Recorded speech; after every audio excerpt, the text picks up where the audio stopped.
السلام علیکم ورحمۃ اللہ وبرکاتہ۔ مدنی قاعدے کا سبق نمبر 12 نون ساکن اور تنوین کے قواعد، اظہار اور اخفاء ہم پڑھ رہے ہیں۔ اظہار کا قاعدہ جیسا کہ ہم نے آپ کے سامنے لکھا ہے کہ نون ساکن یا تنوین کے بعد حروف ہلکی میں سے کوئی حرف آ جائے تو اظہار ہوگا، یعنی نون ساکن اور تنوین میں غنہ نہیں کریں گے۔ حروف ہلکی جو 6 ہیں، حمزہ، ہا، عین، حا، غین، خا۔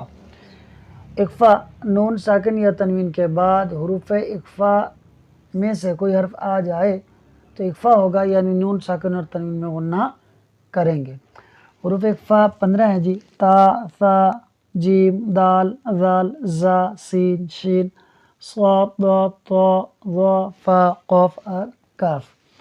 اچھا، یہ قاعدے میں لکھے ہوئے ہیں، اگر صرف کلمات پڑھائے جائیں تو پھر اس میں ہم ڈھونڈنے لگ جائیں گے، قاعدہ کھول کر دیکھیں گے کہ کہاں کون سے حروف لکھے ہوئے ہیں، اس لیے میں نے پہلے ہی یہ حروف لکھ دیے ہیں۔ اب میں ان کلمات کو پہلے رواں پڑھوں گا، پھر انشاءاللہ ان کے ہجے کروں گا۔ اعوذ باللہ من الشیطان الرجیم، بسم اللہ الرحمن الرحیم۔ قرضا حسنا، قرضا حسنا، قرضا حسنا، قولا سدیدا، قولا سدیدا، قولا سدیدا، بقلب سلیم، بقلب سلیم۔ اب میں ان کے ہجے کرتا ہوں۔ قاف، را، زبر، قر، ضاد، دو زبر، دن، قردن۔ ضاد کے ساتھ یہ جو الف لکھا ہوا یہ دو زبر کے ساتھ آتا ہے، اس کو پڑھتے نہیں ہیں، جب وقف کرتے ہیں تو پھر اس الف کو پڑھا جاتا ہے۔ حا، زبر، ح، سین، زبر، سا، حس، نون، دو زبر، نن، حسنن۔ اب دیکھیے ضاد پر دو زبر کی تنوین ہے، اس تنوین کے بعد دیکھیے حا آ رہا ہے، تو یہ حا حروف ہلکی میں سے ہے، لہٰذا یہاں اظہار ہوگا، یعنی اس تنوین میں غنہ نہیں کریں گے، تو ہم اس کو پڑھیں گے قرضاً حسناً بغیر غنہ کیے، یعنی نون پڑھیں گے۔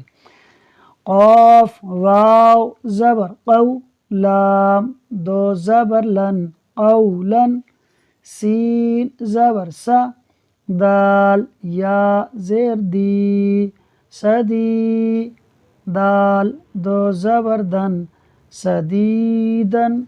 یہ سدیدن کے اوپر دال پر چونکہ دو زبر ہے تو اس کے ساتھ الف لکھنا تھا جو کہ رہ گیا تھا۔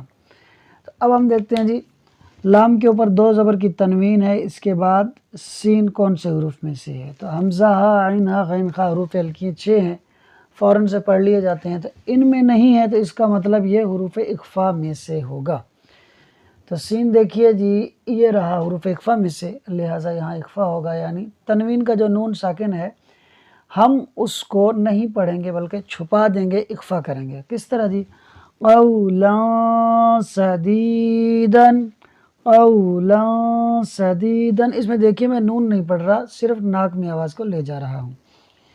آخری لفظ کے ہجے کر لیتے ہیں۔ با، زیر، بی، قاف، لام، زبر، قل، بقل، با، دو زیر، بن، بقلب، سین، زبر، سا، لام، یا، زیر، لی، سلی، میم، دو زیر، من، سلیمن۔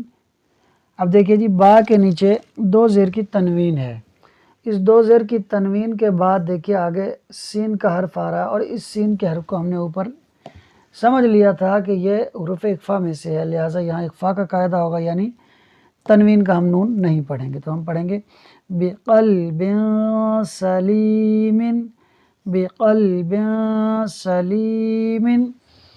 ہم اپنی طرف سے پوری کوشش کر رہے ہیں کہ اچھے سے اچھا پڑھانے اور سمجھانے کی کوشش کریں، مگر اس میں ویڈیو بہت لینتھی ہو جاتی ہے، ویڈیو کی ڈیوریشن بڑھ جاتی ہے، تو وقت کے ساتھ ساتھ انشاءاللہ ہم اس کو امپروو کرتے جائیں گے۔ آپ سے عرض ہے کہ آپ ہمارے ساتھ اس سلسلے میں جڑے رہیے۔ السلام علیکم ورحمۃ اللہ وبرکاتہ۔